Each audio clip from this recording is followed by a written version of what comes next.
আসসালামু আলাইকুম।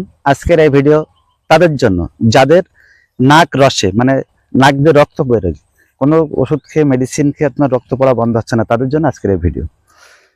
আমার হাতে যে উদ্ভিদটা দেখছেন, এই উদ্ভিদটা হচ্ছে দুবলা ঘাস। আর এই দুবলা ঘাস আপনার দুই প্রকার হয়ে থাকে, আপনারা যেন ভুল করেন না। আমি আবার বলছি, এই দুবলা ঘাস কিন্তু দুই প্রকার হয়ে থাকে। একটা দেখবেন এরকম লতানো হয়, আপনাদের দেখায় একটা দুবলা ঘাস আরাম লতানো হয়, আর একটা দুবলা ঘাস ছোট ছোট হয় আলির পরে, ওইগুলা না। এই লতানো দুবলা ঘাসটা নেবেন, ঠিক এইভাবে নেবেন, 4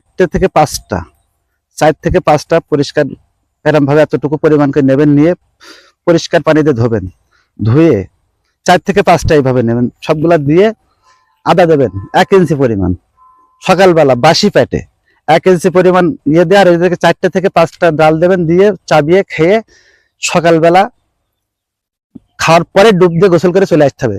এইভাবে আপনি 3 দিন করেন, ইনশাল্লাহ আপনাদের নাক রসা আর থাকবে না। আমাদের সাথে থাকতে পেজটিতে ফলো দিয়ে রাখুন। আসসালামু আলাইকুম।